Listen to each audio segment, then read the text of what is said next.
Yeah, it's upside down. Okay. Schwip it, schwip it, schwip it.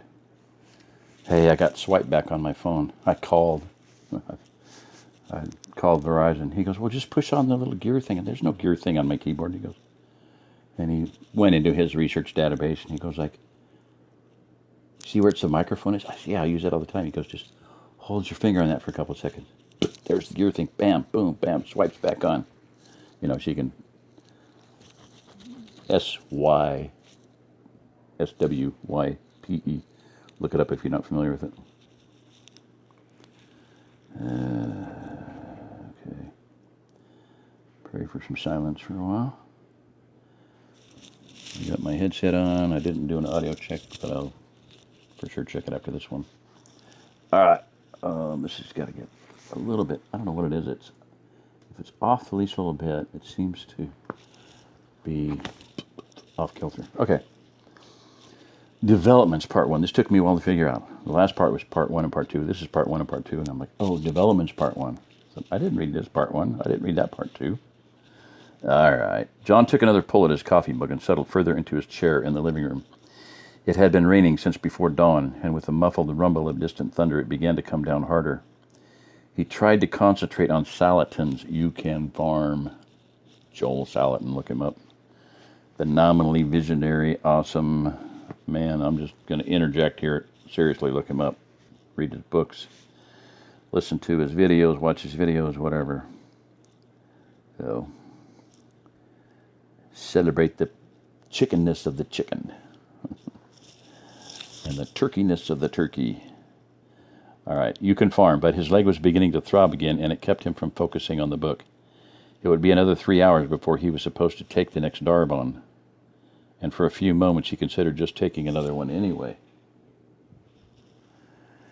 Unfortunately, it was the only good painkiller they had, and they only had one bottle, which would have to be made to last. With a grimace, he swallowed 4 aspirin and poured 3 fingers of bourbon into his coffee.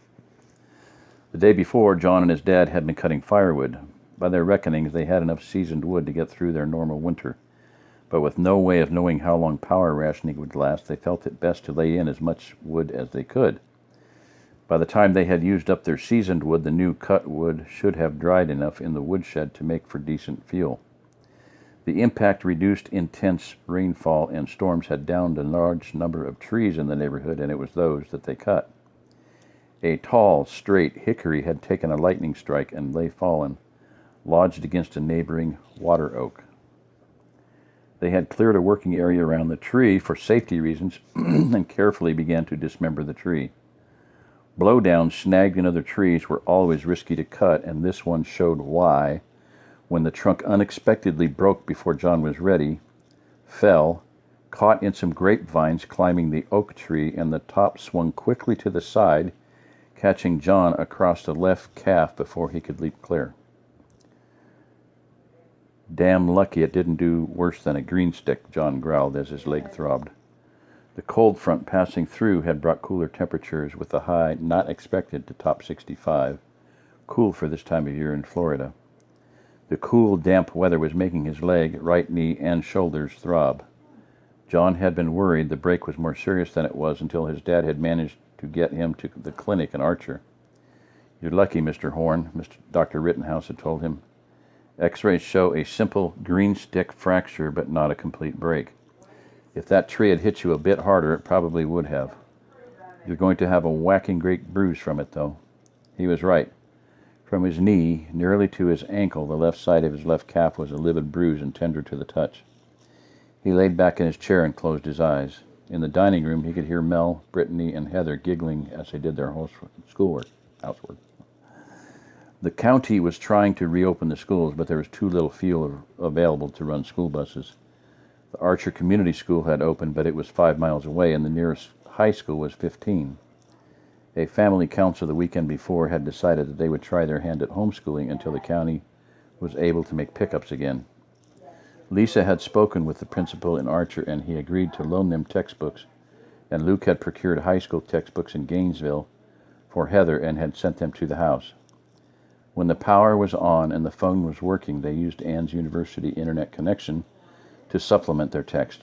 So far it was working okay, but John hoped they wouldn't ask him to help with their algebra again. He had been chagrined at how much he'd forgotten and found himself unable to help. "You'll have to ask Aunt Lisa when she gets home tonight," was all he could tell them. "Math was never my best subject, I'm afraid. Grandpa Robert and I will help you with the practical subjects, and Aunt Lisa and Ann will help you with grammar and math." Yeah, on that note, yeah, jeez, yeah, I experienced that.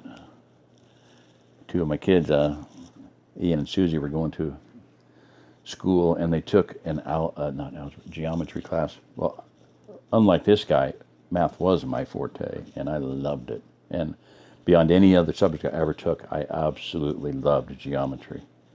I mean, if I could do a theorem, a proof, and if I could do 25 steps, every little bit of logic, every little minutest step, part of a step to make another number there.